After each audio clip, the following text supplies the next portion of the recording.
تخيل تصلي عمرك كله وتيجي في الآخرة تكتشف إن مش مقبول لك ركعة واحدة. خدت الصدمة بقى، خدت الصدمة. قبل ما أبدأ الفيديو، عندك استعداد إنك تقعد معاه شوية؟ انت اللي بتسمعني دلوقتي عايزك تقعد معاه شوية، ممكن؟ طيب هنفترض ان حضرتك قلت لي ممكن، هقولك متشكر، بس الاول لو وراك حاجة دلوقتي روح اعملها. صدقني مش ده الوقت المناسب ان انت تتفرج على الفيديو ده، لان الموضوع اللي هنتكلم عليه في فيديو النهاردة مهم جدا، وعايزك تكون قاعد في مكان هادي ولوحدك وما وراكش حاجة، جهز كوباية القهوة او مشروبك اللي انت بتحبه، سماعتك في ودنك وركز معايا في كل حرف انا بقوله، تمام؟ يلا بينا، انت جاهز؟ Let's go.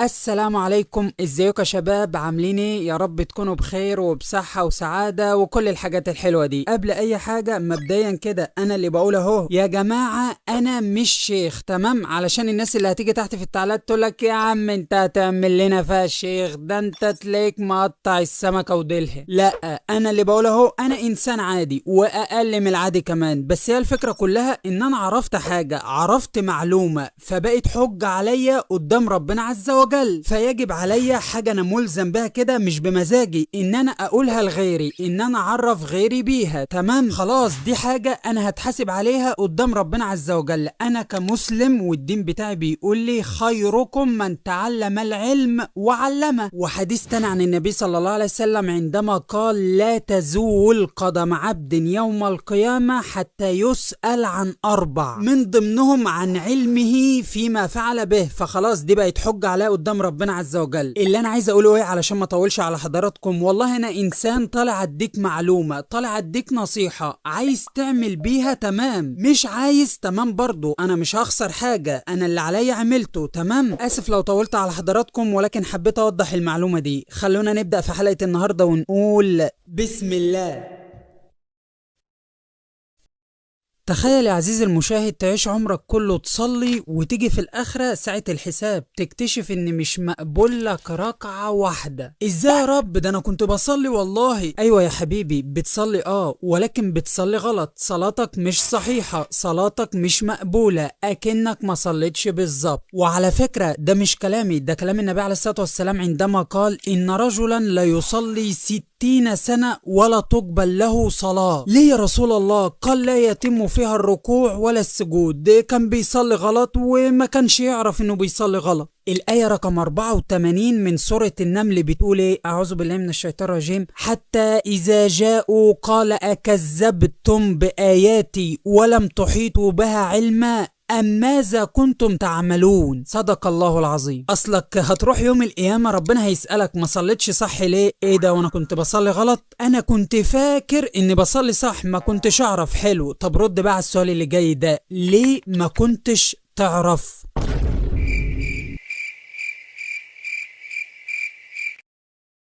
ربنا عز وجل يوم القيامة هيسألك ما كنتش تعرف ولم تحيطوا بها علما أم ماذا كنتم تعملون؟ أما أنت كنت بتعمل إيه؟ يعني معلش كده تعالى نحسبها، أنت راجل اتولدت عشت في الحياة بتاع 60 ولا 70 سنة، بقيت مهندس ولا دكتور أيا يكن، وما شاء الله عليك حافظ لي لاعيبة النادي الأهلي أو أيا كان النادي اللي أنت بتشجعه، حافظ لي لاعيبة النادي واحد واحد، وجت عند الصلاة ومعلش ما كنتش أعرف؟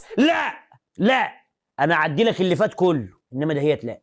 وعلى فكرة الرد بتاع ما كنتش أعرف ربنا عز وجل قاله في الآية اللي بعدها على طول. أعوذ بالله من الشيطان الرجيم. ووقع القول عليهم بما ظلموا فهم لا ينطقون. صدق الله العظيم. مفيش رد، أصلك هترد تقول إيه؟ كان لازم تعرف، مفيش مبرر لأن أنت ما تعرفش. أنت لو كنت دورت عليها كنت هتلاقيها، إنما أنت ما دورتش أصلا. ازاي اصلي بالطريقة الصحيحة، الطريقة اللي ان شاء الله ربنا عز وجل يتقبل بها صلاتي؟ اول حاجة لازم تعملها ان انت تساوي الصف اللي انت بتصلي فيه. النبي صلى الله عليه وسلم قال لنا في صحيح مسلم، قال ساووا صفوفكم فان تسوية الصف من تمام الصلاة. وسيدنا انس بن مالك في صحيح البخاري كان بيقول لنا ان احنا كنا بنحط كتفنا في كتف بعض ورجلنا في رجل بعض علشان خاطر نساوي الصف. فحضرتك انا لما باجي احط رجلي جنب رجل حضرتك اللي هو انا عايز اساوي الصف، فاهم؟ يعني انا ماليش اي غرض من صباع رجلك الصغير ولا كعب رجلك، تمام؟ انا عايز اساوي الصف، فاهم؟ يعني مش كل ما احط رجلي جنب رجلك الاقيك بتسحب رجلك الناحية التانية. احنا هنلعب. طب تمام، سوينا الصف. اول حاجة بنعملها ايه هي بعد كده؟ هي تكبيرة الاحرام، ركن من اركان الصلاة، لازم تتعمل صح. دي لو غلط فصلاتك كلها غلط. النبي صلى الله عليه وسلم ليه طريقتين ثبتوا عنه في تكبيرة الاحرام. اول طريقة ان انت بترفع ايدك في محاذاة الكتف، بالظبط زي المنظر اللي قدام حضراتكم كده، بترفع ايدك بنفس الوضعية دي كده، تمام؟ والطريقة التانية انها بتكون في محاذاة الاذن بالطريقة اللي قدام حضراتكم دي بالظبط، اما كده او كده، تمام؟ انما ان انت ترفع ايدك وتنزلها مرة واحدة ده شغل انتش وجري، ده ما ينفعش، تمام؟ وملحوظة مهمة، صوابع ايدك بتبقى مفرودة، تمام؟ يعني مش متنية ولا مقفولة، بالظبط زي المنظر اللي شايفينه قدام حضراتكم ده. حاجة مهمة جدا عن تكبيرة الإحرام، ويعني أعتقد إن أغلبية الناس بتاع فيها، ركزوا معايا يا جماعة. تكبيرة الإحرام لازم تتعمل، بمعنى هنفترض إن حضرتك كنت بتتمرقع في البيت وأيا كان السبب، رحت لقيتهم في الركعة التانية أو في السجود أيا يكن، ما تروحش تسجد معهم على طول، لأ كده غلط. لازم تعمل تكبيرة الإحرام الأول بالطريقة اللي احنا شرحناها، وتستشعر كده إن أنت بدأت صلاة وواقف قدام ربنا عز وجل. يعني لو رحت لقيتهم ساجدين او راكعين ايا كان وانت فاتتك تكبيرة الاحرام معاهم، ما تنزلش على طول تسجد معاهم، لا كده غلط. الصح ايه بقى؟ ان انت تكبر الاول تكبيرة الاحرام وبعدين تكبر تكبيرة الركوع او السجود، تمام؟ انما تكبيرة الاحرام دي لازم تتعمل، تمام؟ طبعا بعد تكبيرة الاحرام بنقرأ الفاتحة واي سورة قصيرة من القرآن، تمام؟ ولو حضرتك ما بتعرفش تقرأ الفاتحة بالطريقة الصحيحة فدي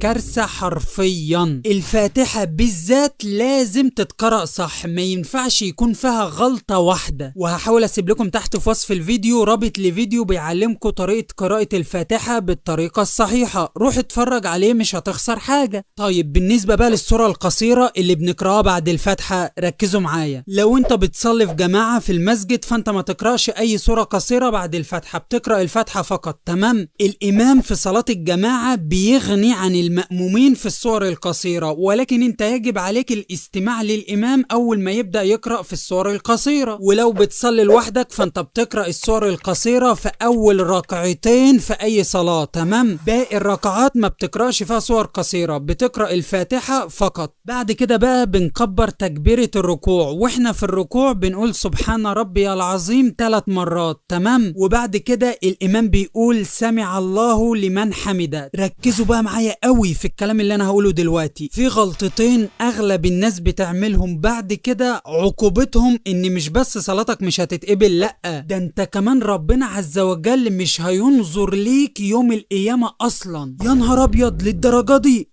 قال النبي صلى الله عليه وسلم لا ينظر الله يوم القيامة الى العبد الذي لا يقيم صلبه بين الركوع والسجود. وفي حديث تاني قال لهم يا معشر المسلمين لا صلاة لمن لا يقيم صلبه بين الركوع والسجود. يعني الكلام ده يعني لازم اما نركع والامام يقول سمع الله لمن حمده لازم نقيم صلبنا، ظهرنا كده يبقى مستقيم، ونقول اللهم ربنا ولك الحمد. عايز تزود ممكن تزود وتقول اللهم ربنا ولك الحمد كما ينبغي لوجهك وعظيم سلطانك، او برضو ممكن تقول اللهم ربنا ولك الحمد حمدا طيبا مباركا فيه، كل ده جائز. ركزوا بقى معايا، في ناس بقى تروح عامله ايه؟ تروح رافعه ايديها كده وبصه لفوق وتدعي تقول اللهم ربنا ولك الحمد، وده غلط. ومش بس غلط، شفت رفعه عينيك اللي لفوق دي ممكن ما ترجعلكش بصه بصرك تاني. يا نهار ابيض، للدرجة دي؟ للدرجة دي. النبي صلى الله عليه وسلم قال: ما بال اقوام يرفعون ابصارهم في صلاتهم الى السماء لا ينتهن عن ذلك او لا تخطفن ابصارهم. وكان متعصب وهو بيقولها، فبلاش الحركة دي. تمام. الصح ايه بقى؟ ان انت ترفع ايدك في محاذاة الكتف زي ما شرحنا في الاول، وعينيك تنظر الى موضع سجودك. يا جماعة طول الصلاة عينيك بتبص في موضع سجودك، لا تروح يمين ولا شمال. تمام. ومش مستحب، خلي بالك ركز معايا، مش مستحب ان احنا نقفل عينينا اثناء الصلاة. نقفلها في حالة واحدة بس، لو في حاجة قدامك بتشتتك عن الصلاة، غير كده عينيك ما تتقفلش اثناء الصلاة. خلاص. طبعا بعد كده بنكبر تكبيرة السجود. وفي غلطة بقى في السجود ناس كتير قوي بتعملها. طبعا احنا في السجود بنقول سبحان ربي الاعلى 3 مرات، وبنفضل ندعي لحد ما الامام يقول الله اكبر. تمام. بس في ناس بقى بتسجد غلط، طريقة سجودها كلها على بعضها غلط. ركزوا بقى معايا يا جماعة علشان نعرف طريقة السجود الصحيحة ايه هي. تمام. اول حاجة بالنسبة لوجهك، لازم يبقى جبهتك وانفك الاتنين مع بعض على السجادة. تمام. جبهتك لمسة السجادة وانفك لا، سجودك غير صحيح. تمام. يعني المنظر اللي قدام حضراتكم لا، كده غلط. امال الصح ايه؟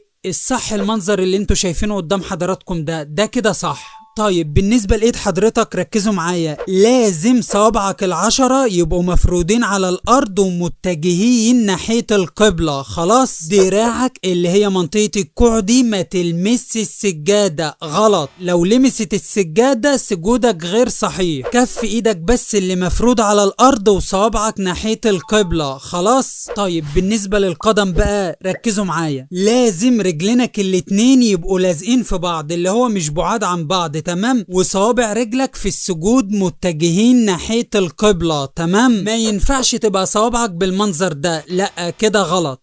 ولا المنظر ده غلط برضو. الصح ان رجل حضرتك تبقى بالمنظر ده. تمام كده صح. طبعا بعد كده بنكبر ونقول سمع الله لمن حمده، اللهم ربنا ولك الحمد. ولازم نقوم صلبنا، ظهرنا يبقى مستقيم. تمام. بكرر تاني. وبعدين بنسجد ونجيب السجدة التانية، وبعد كده بنقول الله اكبر ونقوم للتشهد. تمام. طبعا في السجود بنقول سبحان ربي الاعلى 3 مرات، ونفضل ندعي لحد ما الامام يقول الله اكبر. تمام. للي ما يعرفش، يعني انا عارف ان حضراتكم كتير هيقولوا لي ما احنا عارفين، لا كلامي ده كله لان والله انا نفسي مستغرب، في ناس كتير قوي ما تعرفش احنا بنقول ايه في السجود ولا الركوع. تمام. فاللي عارف ما خسرش حاجه، واللي ما يعرفش اهو ده عرف. تمام. وبعد كده بنقوم للتشهد. بالنسبه لوضعيه ايدك بقى في التشهد، بص ركز معايا. بص انت في الصلاة بتلاقي في ناس عاملة كده، وتلاقي ناس تانية عاملة كده، وتلاقي ناس تالتة بتعمل كده، وفي حركات كتير جدا، وكل واحد بيحط التاتش بتاعه من الاخر كده، وانت مش عارف الصح فين. بص ركز معايا، بالنسبة ليدك اليسرى فهي بتتحط على ركبتك، ما بتعملش بقى حاجة. تمام. بالنسبة لوضعية ايدك اليمين بقى، بص ركز معايا، الوارد عن النبي صلى الله عليه وسلم ان كانت ايده وضعية ايده بالمنظر ده كده. تمام. اهو انا هحاول اجيبها لكم من كل الاتجاهات اهو.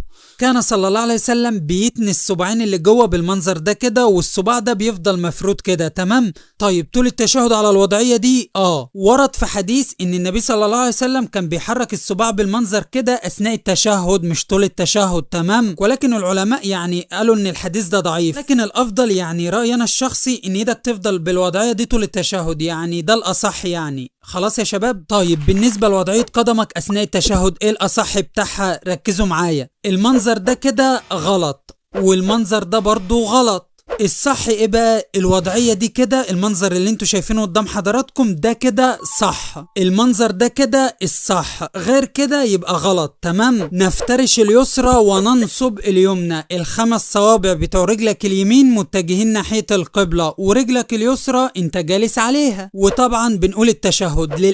للأسف الشديد الى يومنا هذا وفي ناس كتير جدا بتقرأ التشهد غلط. معلش اسمحوا لي نقرأ التشهد مع بعض بالطريقة بالطريقة الصحيحة، والله اللي كان عارف فما خسرش حاجة، واللي ما يعرفش هو اتعلم. التحيات لله والصلوات والطيبات. السلام عليك أيها النبي ورحمة الله وبركاته. السلام علينا وعلى عباد الله الصالحين. أشهد أن لا إله إلا الله وأشهد أن محمدا عبده ورسوله. اللهم صل على سيدنا محمد وعلى آل سيدنا محمد كما صليت على سيدنا إبراهيم وعلى آل سيدنا إبراهيم. اللهم بارك على سيدنا محمد وعلى آل سيدنا محمد كما باركت على سيدنا إبراهيم وعلى آل سيدنا إبراهيم في العالمين إنك حميد مجيد. خلاص يا شباب، دي كده الطريقة الصحيحة بتاعت التشهد. طيب خلصنا التشهد والإمام لسه مطول، نعمل ايه احنا بقى؟ ما تقعدش ساكت، اقعد ادعي، اذكر ربنا لحد ما الإمام يخلص. تمام؟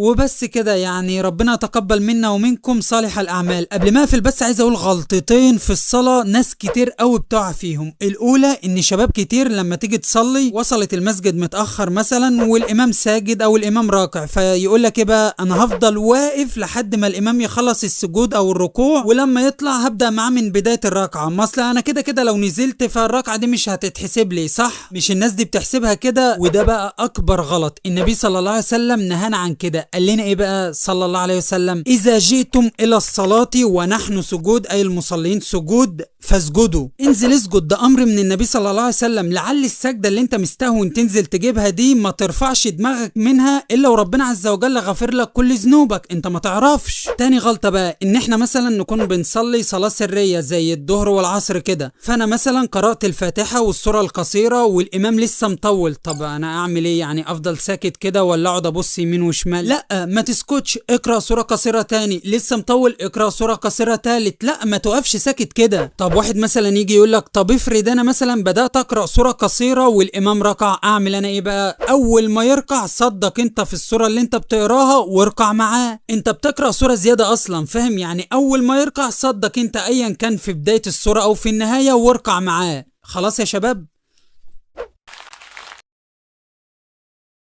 بس كده، دي كانت حلقة النهاردة. اتمنى تكون حلقة خفيفة على حضراتكم وتكونوا استفدتوا منها ولو معلومة واحدة. يعني لو شخص اتفرج على الفيديو ده وانا كنت سبب في انه يستفيد او يغير معلومة كانت غلط عنده عن موضوع الصلاة، فالحمد لله قوي على كده. يعني هو ده هدف الفيديو اصلا، انا مش عايز حاجة غير كده. ولو ليا طلب وحيد لكل الناس اللي وصلت لحد هنا، فطلب الوحيد اللي بالمناسبة اول مرة اطلبه منكم، ولكن تأكد يا عزيزي المشاهد ان لو في فيديو واحد هنا على القناة انا عايز يتعمل له شير، فقسما بالله هو الفيديو ده. ووالله كمان مرة مش علشاني بس، فعلا في ناس كتير جدا ممكن تكون بتصلي غلط وهي ما تعرفش ان هي بتصلي غلط اصلا، فالفيديو ده بالنسبة لي مهم جدا يوصل لهم، لان انا متأكد ان اي حد هيشوف الفيديو ده تفكيره هيتغير من ناحية الصلاة ولو على الاقل بجزء بسيط. فرجاء لو انت عندك صحاب او اي حد تعرفه قول له انا شفت فيديو جميل عن الصلاة واستفدت منه وحابب ان انت كمان تستفيد منه، ادخل اتفرج عليه ومش هتخسر حاجة. عارف مبدأ اللي هو خد حسنات على قفا غيرك؟ انت ممكن بسبب الشير اللي انت هتعمله للفيديو ده تاخد حسنات وانت مش عارف اصلا. ممكن جدا غيرك يدخل يشوف الفيديو ده وتكون سبب في هدايته، او انه كان بيعمل حاجة غلط في صلاته ولما شاف الفيديو ده بقى بيعملها صح. تخيل بقى جزاك عند ربنا عز وجل، تخيل بقى. حاجة أخيرة، لو انت حابب تحمل الفيديو ده على موبايلك وتقطعه وتنزله أجزاء على التيك توك أو الفيسبوك أي منصة سوشيال ميديا عامة، فأنا ما عنديش أي مشكلة ومسامحك وكل حاجة. أنا هحاول أصلا ألغي الحقوق الطبع والنشر بتاعت الفيديو ده. المهم عندي إن الفيديو ده يوصل للناس وتستفاد منه بس، أنا مش عايز حاجة أكتر من كده. شير للفيديو، منشن لصاحبك، خدوا حسنات على قفا بعض، فالدل على الخير كفاعله. وما تنسوش تصلوا على النبي. سلام. ولو انت مش مقتنع بموضوع الصلاة ده اساسا ومش عارف الانسان بيصلي ليه، فالفيديو ده مهم جدا انك تدخل تشوفه ودلوقتي.